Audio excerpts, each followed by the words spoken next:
guys, welcome back to Hear Me Out. I'm E. I'm D. And today we're going to cover part 2 of the Real Housewives of Potomac, season 8. This is episode 20, part 2 of the reunion.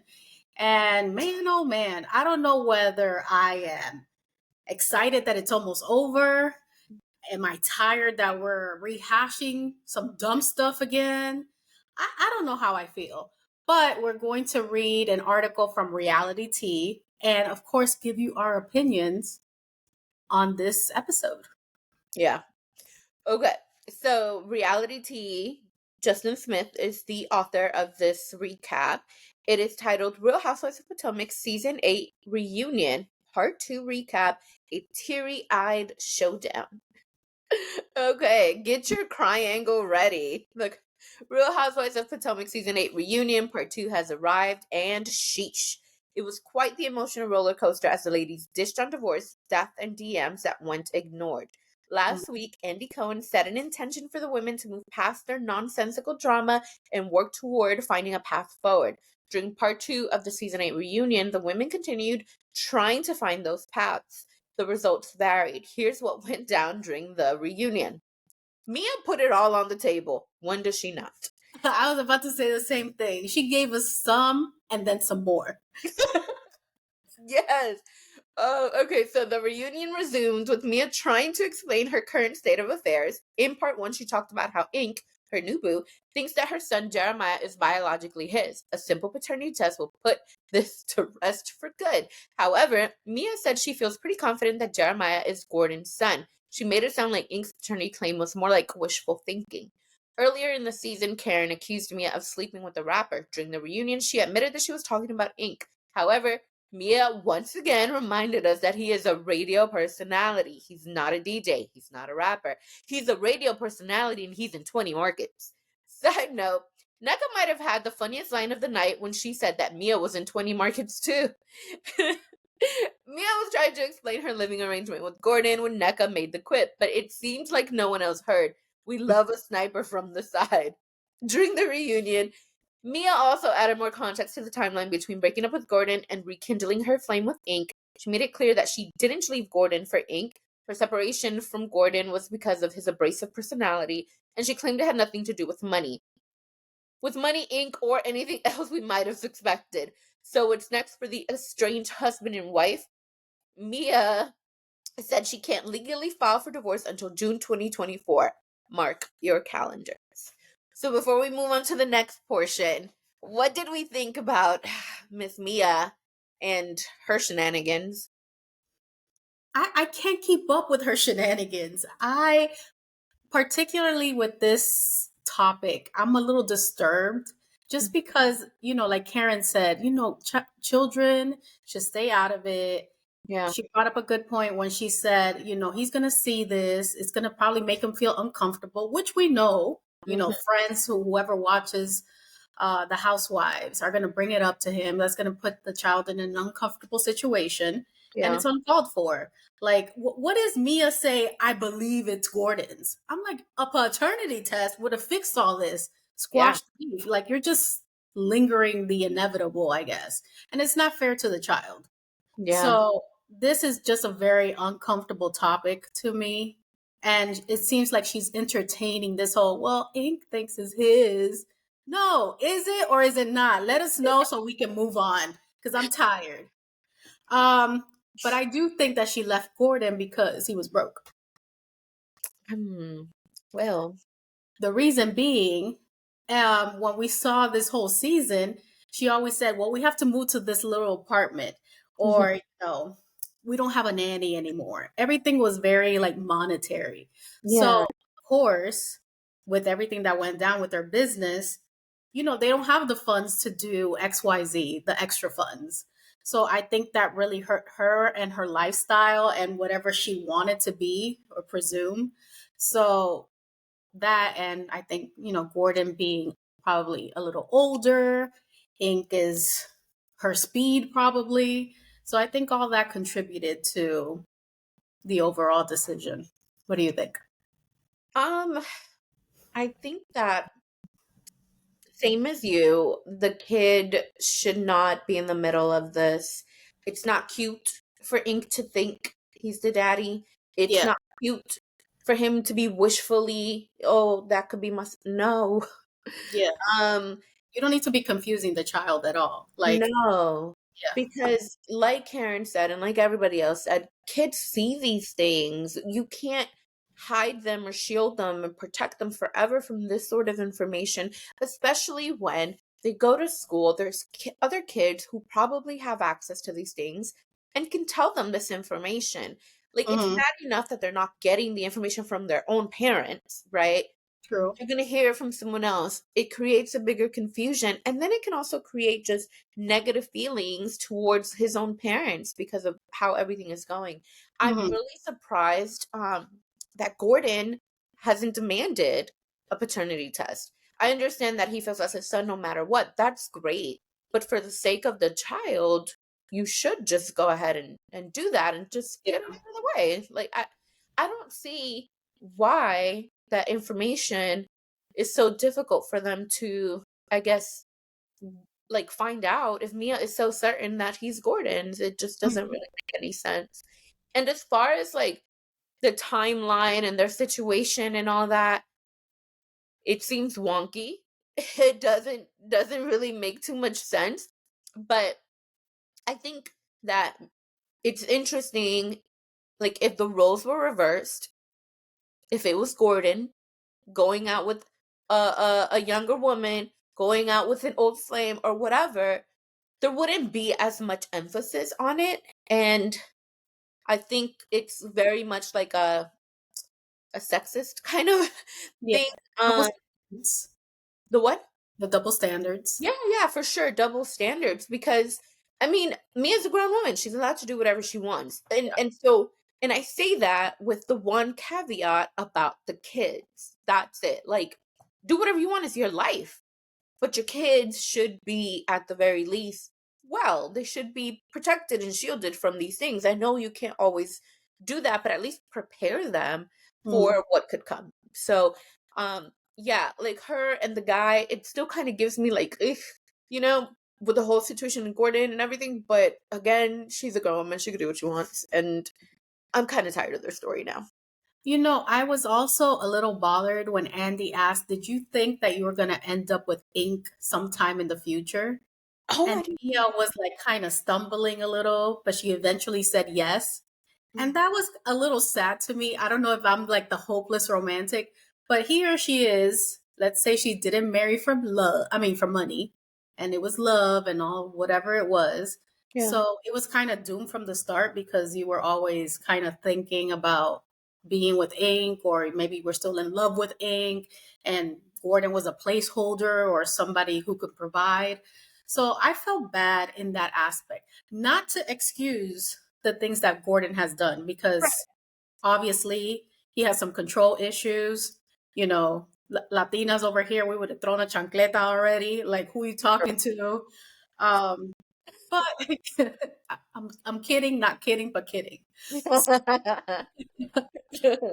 But yeah, I didn't like that comment. And I feel like I just see Mia in a whole different light. It's not like, she's just being a persona or a personality like her boo for Hmm. TV. It's like, it's all convoluted. I don't like this paternity thing. I don't like this relationship with Gordon that she has now. I don't like the things Gordon has said and she really hasn't refuted. Yeah. So I don't feel like it's fun anymore. Yeah. And we gave her the MVP award. We did. So I don't know. I mean, I guess she still is, but now she has Well, like two asterisks for me. there is an asterisk. Yeah, for sure. She keeps it because she carried the season on her back. She did. Hmm. But there is still that little bit of an asterisk. And I guess my last thought with all of that is, maybe in the new season, if there is one, which I haven't heard of a renewal yet, but if there is one, we'll see this other side of Mia with her new relationship. And maybe that can kind of also help to put a lot of like our thoughts into perspective. Like, this is good for her, or this was always going to be better for her, because a lot of what she focused on towards the end of the season was how she wanted it to be her time. She wanted to do what was good for her, what would make her happy. And Mm, so maybe in the new season we'll get a glimpse of that, and it'll help to kind of, remove the asterisk a little bit. Because seeing her happy, I think ultimately would be much better than whatever situation is going on for sure. with everything. Mhm. What actually, now my last thought. What I want to know is, would Gordon be in the next season? Of course. Oh my gosh. I think so. Now it's going to be just a whole hot mess. Like Mia's the center of the show and Gordon's bringing the drums. Mia stays on Drums Avenue. Drums is drama, guys. So Mia resides in Drums Avenue Mhm. and Ink could be in his 21st market at this point.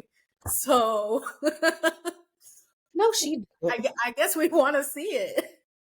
I love seeing a train wreck, guys. I can't help it. I'm disappointed, but I can't stop watching. I'm not sure if this recap touches on it later, but I will say that the fact that Gordon went to the husbands and said all the things he said, that's reprehensible to me, because Mhm. sir, keep that at home. You may want to talk to your boys about it. That's fine, but don't air out your dirty laundry like that. Like, I just it, want you to remember this when we're talking about Prince Harry and Prince William. Don't air it out ain't the your same. dirty. It ain't the same. It is not. Watch our other videos where we debate, like for real. Royalists versus the Sussex. That is not it. Anyway, don't listen to her, y'all. She crazy. So, continuing with the recap, Giselle reflected on her emotional season 8 journey. Whether you love or hate Giselle, you have to admit that she had an incredibly emotional journey throughout season 8. First, we watched her navigate sending her oldest daughter to college. Then, at the end of the season, she learned that her dad was hospitalized. He passed away after the season wrapped. Over the years, Giselle hasn't necessarily been the most emotional housewife. She's stoic and oftentimes uses her humor to disarm. Her journey this season showed a new side. Andy gave Giselle some time during the reunion to reflect on her dad's passing. It felt important to honor him, and it illustrated where the real friendships lie in this group. Robin attended the homegoing celebration. Karen, who lost her mother a few years ago, volunteered to bring food for Giselle's daughters. With as much drama as the women deal with, and as much vitriol that is spewed at this cast online, this segment felt like a good reminder that our real housewives are human. Outside of the emotional storylines Giselle discussed, there was also a little bit of petty drama they had to wade through. Giselle's biggest issue was how Wendy and Candace were making faces as she talked about her daughter going to Florida for college. Giselle asked, "Why would anybody be making faces?" "Well, I'm talking about my daughter." For this subject, there wasn't much accountability. Candace doubled down on the notion that Giselle weaponizes her daughters. Meanwhile, Wendy claimed to have shared some positive words with Giselle about her daughter's college decision. Giselle said it never happened, and the producer said the footage didn't exist. Make of that what you will. So before we move on to the next housewife recap here, I find it interesting that this article makes Giselle almost seem like she had a interesting season when Yeah. she did not. Mm. But before I give my thoughts, what are your thoughts? No, continue. I want to hear this. No, like, okay, even in the article it said at the beginning we see her send her oldest daughter away to college. At the end, she goes through the situation with her father. Where's the in between? Where's Well, she didn't talk to anyone, so there it goes. I have a lot of thoughts on Giselle's behavior during this reunion, and they're not good. Like, I do have to admit that the segment concerning her father was incredibly emotional. It was very, very touching. And I think seeing that side of Giselle, someone with real emotion and sensitivity, it makes her more relatable. Mhm. Giselle tends to be so unrelatable, not because she's doing, all these luxurious things or anything like that, but it's just because she doesn't really give us anything that's really relatable or even worth rooting for. Who was really here rooting for her and Ashley's leisure line or whatever the hell that was? Like, there wasn't really much. Mia says she'll buy something here and there. I Girl, think please. of Robin. Girl, please. So, and then like the situation, and if y'all have watched some of our other recaps, we talked about this. Without her daughter, she doesn't have much of a storyline. And even with the situation with her dad, as difficult as that was, she also really refused to talk about it. Only reason we knew what was going on with him is because Robin gave an update during a confessional. Outside of that, Giselle didn't. I understand it's a very difficult subject. Of course, you wouldn't necessarily want to talk about that. But as we learn in the reunion, it is her father who encouraged her to do Real Housewives. Her father was the only one who told her to do it. So I would have thought that she would have like shared a little bit more just about everything that was going on, because I'm sure the fans would have appreciated that, considering that we've also seen her dad from the very beginning and we've seen the close relationship. So it was frustrating that once again Giselle goes through something so deeply painful, so relatable, and she doesn't share it with the audience. And I know that it's such a touchy subject, and some people may think that that's not something that she needs to share. I get that, but that's literally what their jobs are. And we've spent one, two, however many seasons going off on Robin for not sharing a part of her life, going off on this other housewife for that. Like, Mia showed us the last 15 minutes of the season finale, a whole meltdown with her soon to be ex-husband. I can't recall the last time Potomac did any kind of a scene like that where you're just seeing that very real downfall of a marriage. And so again, I don't think Giselle gives us much. They briefly touched on the boy toy. And then they said, "Oh, he was seen kissing somebody else." And she's like, "Well, we ain't exclusive." Okay. I, I don't know. I don't really get why she's still on the show. I don't. Man, what do I say after that? Giselle, I can't stand Giselle's it. a hurt woman. She is. And she's put up all these guards and she can't help herself because this is how she protects herself. This is me assuming. Yeah. Of course, what Jamal Bryant did. Right. So I think it was this season or previous seasons is like where she was probably talking to a therapist. So it was prior seasons where she Mhm. said that she had to like shut down her emotions to like kind of move forward and raise her Mhm. daughters and things like that. So I think she's Yeah. just so accustomed to doing it that it's like second nature to her. Not excusing everything that she does because sometimes she's shady. Throughout this recap, I was like, Giselle, shut up. Like, I was so annoyed with her because she could be like vulnerable, Yeah. obviously. We saw little snippets during the season where she's like jovial and celebratory, like with Karen's 666, and she does like these little things for people that she really cares about. So Yeah. she has it in her, but then she has this Candace effect. When she doesn't like you, she like Mhm. flips and it turns so ugly. Yeah. So I always say I can't like it's a shame that somebody so pretty can be so ugly on the inside. But Yeah. sometimes when you like really think about it, think about what Giselle's been through, it's hard in a woman. Again, not to excuse her behavior. The boy toy, he wasn't even a toy. Like, what was he? He was, a BC. Just call it that. It wasn't even like they weren't even dating. We just saw him like 2 episodes, half a FaceTime, and 3 mentions. That's Yeah. it. Right. The rest of the season, she didn't say anything. We did see Grace go to college. That took like an episode and a half, but then she didn't do anything else. So I agree with what you say. It's like, oh, Giselle seems to have had a bomb season, and she did it. She didn't talk half of the time because she didn't want to be confrontational, or she just didn't want to talk to Candace and Wendy and whoever she's beefing with. Yeah. So why are they keeping her? I think it's because she's an OG. She's cute. Mhm. There's just like the long-standing OGs that just will stay there regardless. And maybe she'll bring some more shadiness back now that Candace is leaving and Robin is not there to protect her or, speak up on her behalf, Mm-hmm. to take the hits. She gotta fight back and talk.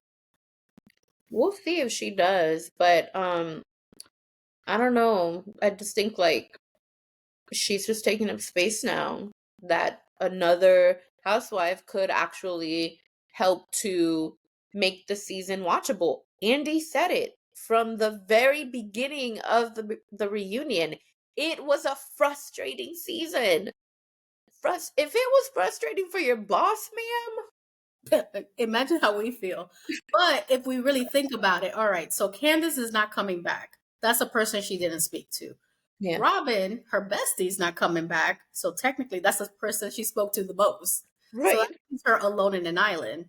So I think this next season, if there is one, is going to be okay because we have Ashley. I guess she doesn't do anything, but she's still there.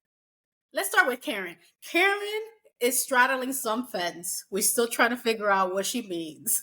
Yeah. Mia lives on Drums Avenue. Right. Like she's gonna give us everything and then some. Yeah. Wendy, she's trying to be everyone's friend, and we will probably see more of the NECA Wendy debate, unless they become friends. Who else is there? And Giselle, right? That's it. So Well, Giselle could be the one that's the oh maybe they'll add her. yeah. So with the housewives that we have now, there's nobody really stirring the pot. So Giselle can be her old Giselle self and be reasonably shady and do some, what she does. But that still doesn't get us any Giselle. That doesn't get us any of her actual life. Like, actually, something you said, I think, is very spot on. She's been through a lot, a lot. And so she's had to have this very stoic thing about her. She's had to be a very strong, woman that essentially has to soldier on. I get that. But at a certain point, Yeah. you're too old to be saying or to act as though you can't work through these traumas. There are many ways to get help. Shutting your emotions down is a temporary fix. It does not really get to the root of your problem, and it will come back, and it always comes back in terrible ways. And I feel like for her, maybe a lot of the reason why she continues to not have the best of luck, either in relationships or just like different things in general, is because she's not necessarily opening herself up to these things. I don't know if y'all believe in manifestation or any of that stuff, but I think you have to put out good into the world to receive good in the world. And if you're so busy having this barrier up and just completely protecting yourself and shielding yourself from anything and everybody else, then how are you really expecting to receive anything that could be positive coming your way? And I don't really know that she doesn't seem capable of maturing enough to do that, which is sad because yeah, like you said, such a pretty woman to like be so ugly inside. It sucks. Well, hopefully we'll see a new Giselle. We have to. Wait. Or now she's out of a job. And then she really has nothing to do. Ooh, dang. Okay, well, continuing with the recap, Candace cried her way through. Of course she did. Candace may have broken a new record for most tears cried during a reunion. There weren't enough tissues in the studio to support the amount of waterworks she produced. It felt concerning to witness. In the first part of the reunion, she cried when they asked her to explain her beef with the Green Eyed Bandits. In this episode, she cried when Giselle spoke about her late father. When Andy put the spotlight on Candace to talk about her season 8 arc, she cried some more. Ultimately, Candace didn't have a ton of stuff going on this season. Most of her solo scenes took place in her living room. She juggled the decision of whether to focus on growing a family or continuing to push her music career. Of course, we know she chose the latter.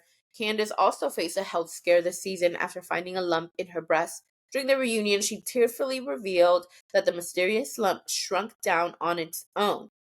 That's a blessing. Can Candace and Robin move forward? In the spirit of trying to find a path forward, Candace tried to add some color to her ongoing feud with Robin.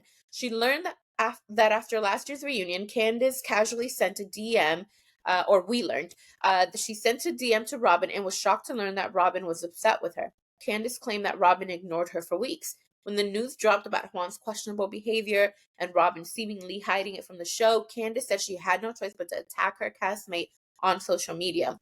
During this reunion, Robin explained that she felt like Candace was trying to get her fired.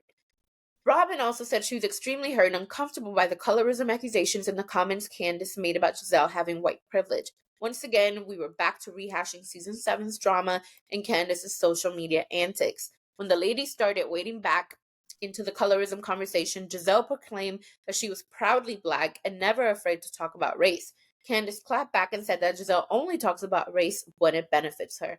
As the colorism conversation began to take hold, Karen said that there was no better group of black women on the Bravo network to have the discussion. Wendy disagreed. She argued that the Real Housewives of Potomac don't have the range to have that type of discussion. If You know, that's she's the case, calling a lot of people dumb. if that's the case, why did we bring it up in the first place? This felt like a missed opportunity. Andy and the Real Housewives of Potomac ladies could have dug deep into the root cause of some of the problems in this group. Instead, they kept the conversation surface level. Girl, you go first. I can't. You know, this colorism topic it's a serious topic. And like, you know, the article said, it's very superficially spoken about. Yeah. They don't want Candace needs to give us clarification on why she feels Giselle does that, why Robin does that. And then I think we can start peeling from there, you Yeah. know.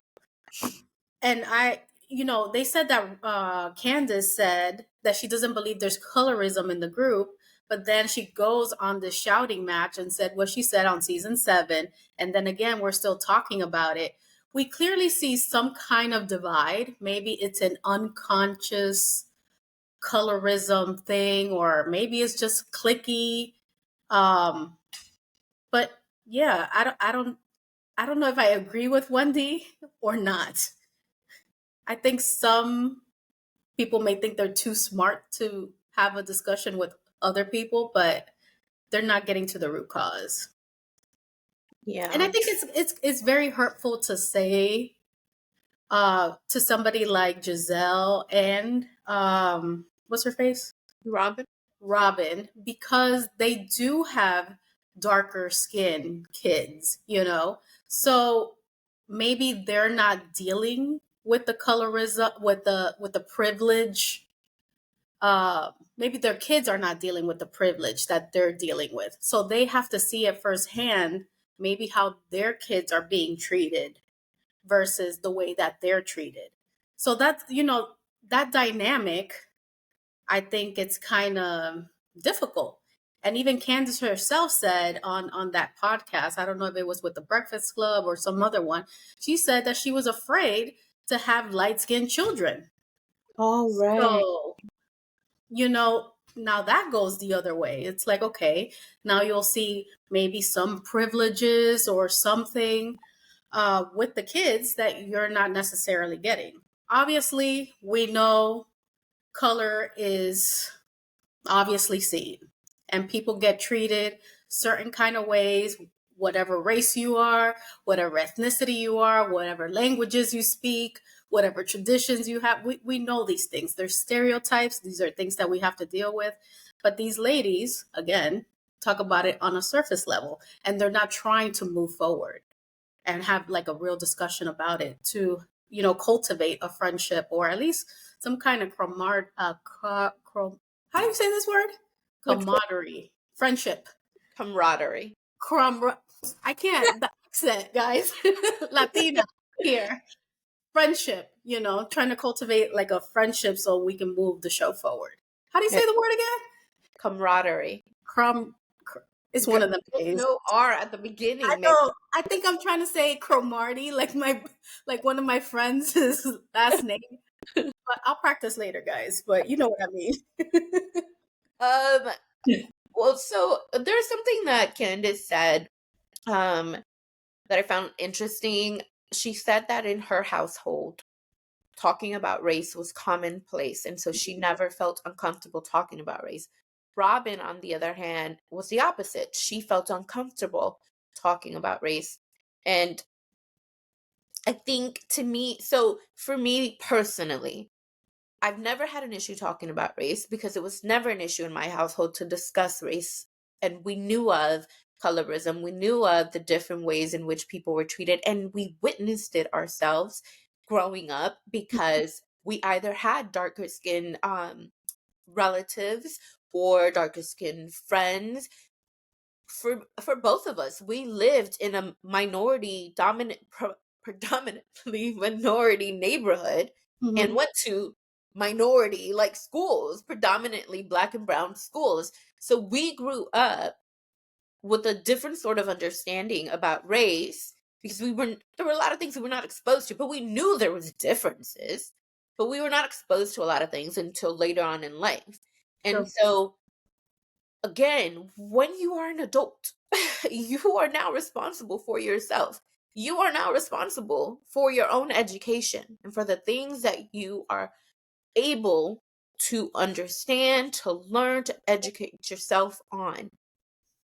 Robin may not feel comfortable because she hasn't thought that she's needed to do the work to educate herself on colorism issues within her community. Maybe because up until the show or up until Candace or whatnot, it wasn't something that was blatantly obvious to her. Juan's not exactly a dark skinned man.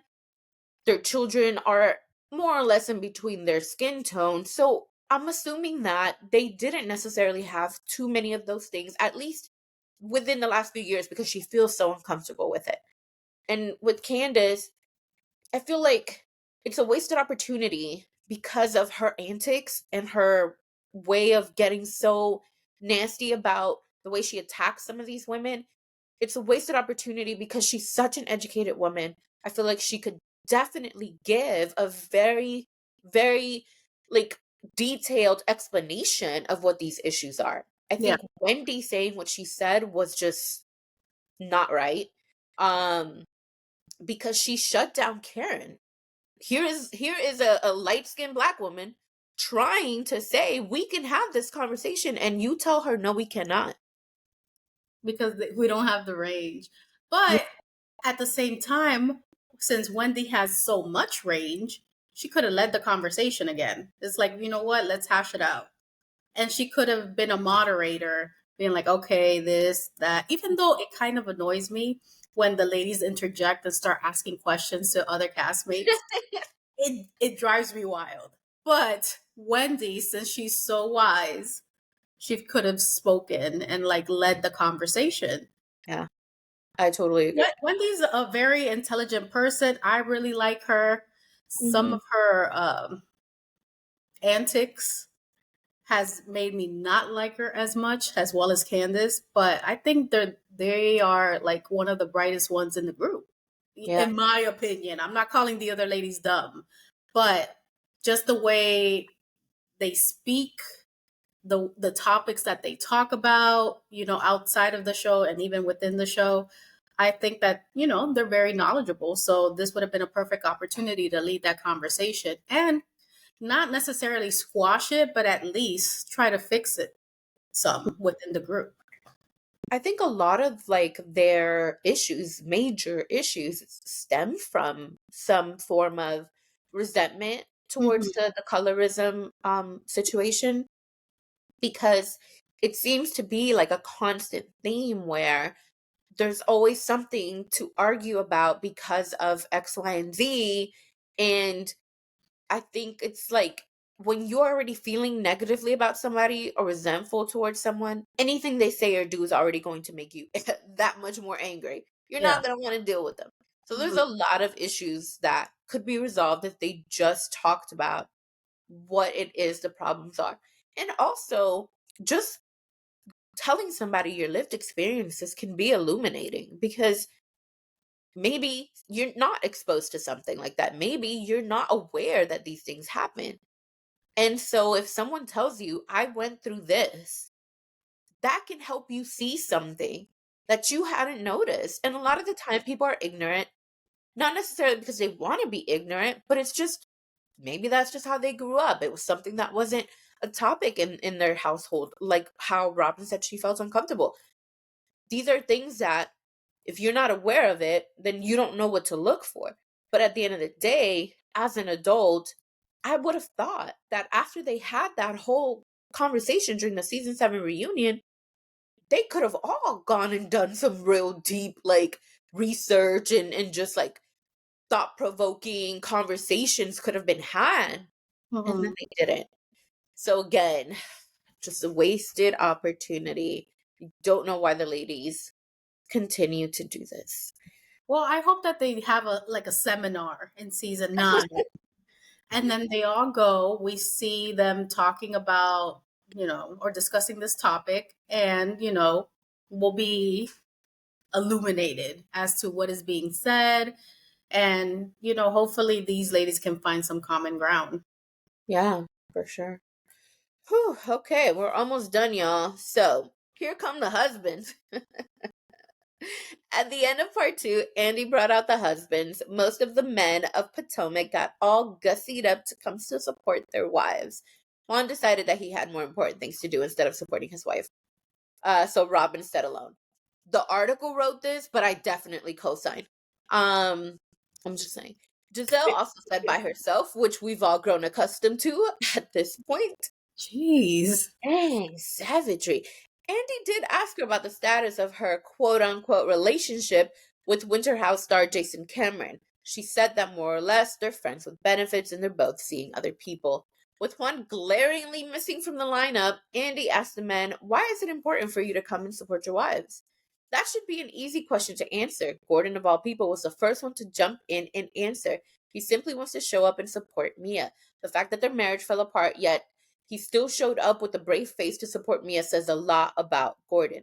Part 2 of the reunion ended with Gordon gearing up to share some type of announcement. He said it's something that a lot of us have suspected. Bravo teased that this announcement would drop in part 2, but we were misled. Next week, we'll finally hear what he has to share, and we'll wrap up season 8 once and for all. What do we think about the husbands? Well, they didn't really speak much. They didn't talk about, they spoke about Juan missing. We didn't talk about Chris and that little exchange he had with Giselle.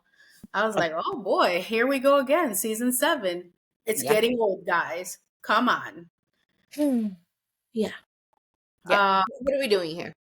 I don't even know what to say, to be honest. I'm more curious as to what Gordon is going to say. Yeah. I'm thinking they might have taken a paternity test.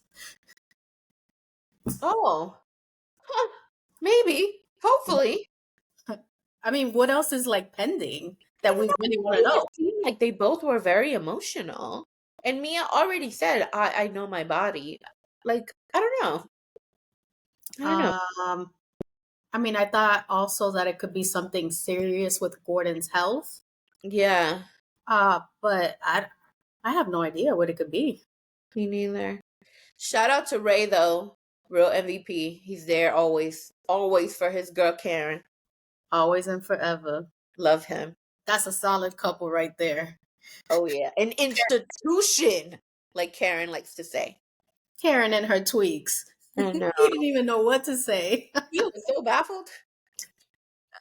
I feel like we definitely didn't get anything out of Naka's husband. They didn't really focus on him yet. I assume they will next episode. Happy Eddie, and I'm sorry, but like that's just what keeps coming out.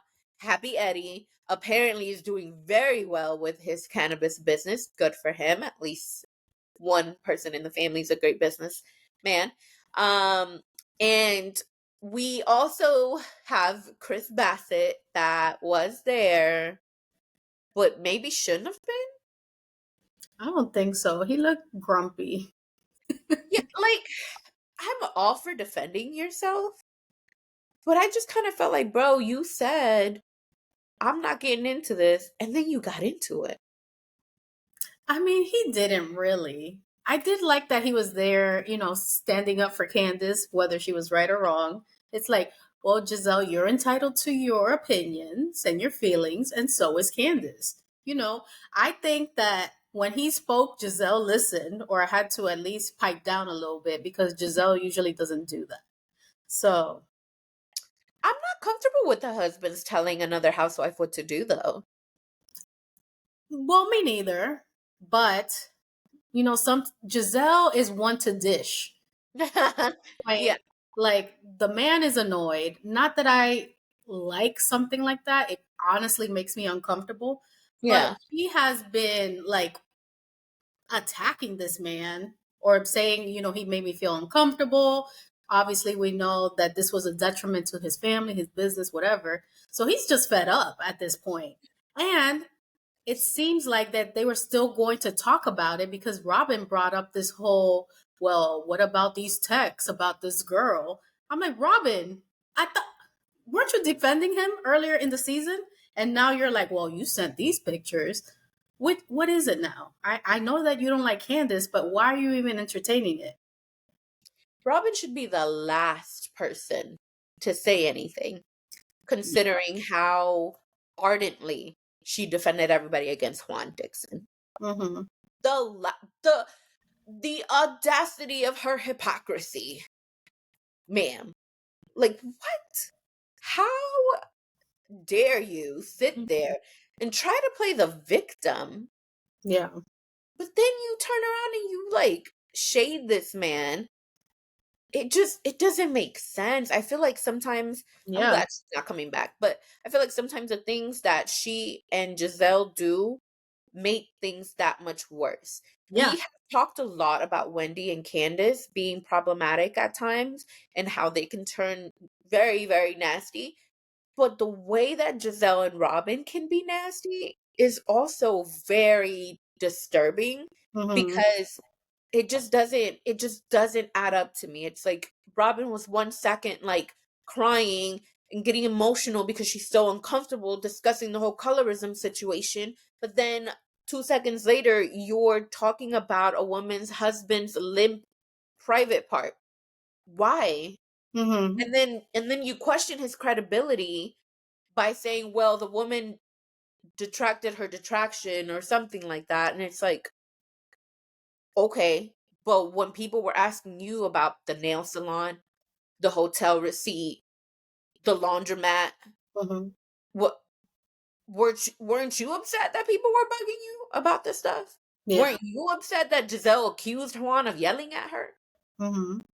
I, why are you out here doing this to somebody else's husband? And like you said, she defended him before. Just because you're mad at Candace, it doesn't mean you need to take it out on Chris. I'm not saying Chris's behavior is perfect, but I Yeah. think that up until last season, he was pretty great to all of the ladies. And it is really like uncomfortable the way things just like went downhill. And it makes sense that Candace and obviously Chris aren't coming back. Mm-hmm. I mean, yeah, I'm happy that they're not though. We got rid of one bandit and Candace. Let's see how the show's going to be. I'm Yeah. very curious. Yeah, if they get picked up for another season. They have to. I don't know. Beverly Hills has been going on for since like 1972. Like the Potomac is one of the better ones, especially with all these cliffhangers with Mia, whatever Gordon's going to say. People want to see how it's all going to like kind of roll out. But we still haven't touched on NECA. What do we think about that? Yeah, Oh, exactly. They've done that girl a disservice. you are right. You are so right. That is horrible. She Damn. hasn't even said a peep. She has. She had the funniest line. Mia's and Tony Markets too. That Whoever heard it, I didn't hear it, but I that was didn't hear it either, but the article said it. um okay. So Giselle and Candace suck the oxygen out of a room. It is so uncomfortable seeing anything that's related to them and their interactions. I like, and then on top of that, it all rambles when it comes to them. It's no wonder we didn't get any kind of information on NECA. The poor girl. They're gonna probably give her 5 minutes, and then they're gonna give Kiarna another 10. Like, Kiara's coming out. I don't know, probably at this point. She got more airtime than NECA did, I feel. And this is why I think NECA should be outsies. No, I like NECA. I just think that they haven't done a good job of like really utilizing her. But she's very smart. And I think she can be a very good housewife, like for the Potomac franchise.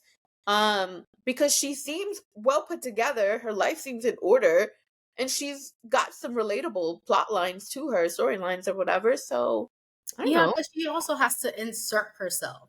That's like putting me as a housewife, and I am, whether you guys believe it or not, relatively shy. Like, and I'm here in the background. Hey, Karen. Oh yeah, I really like your dress. And then, oh, Giselle, you have beautiful eyes. Because I think that's all she did. There was like So you and one, NECA are alike. huh? So you and NECA are alike. In an uncomfortable situation, probably. Well, I won't talk at all. But NECA has to somehow make her presence known, and she does this by being uh by giving out compliments and like kind of straddling the fence with Karen over there. She's not really trying to shake too many feathers, especially after the way she came in with Wendy. So, Gosh, like, yeah.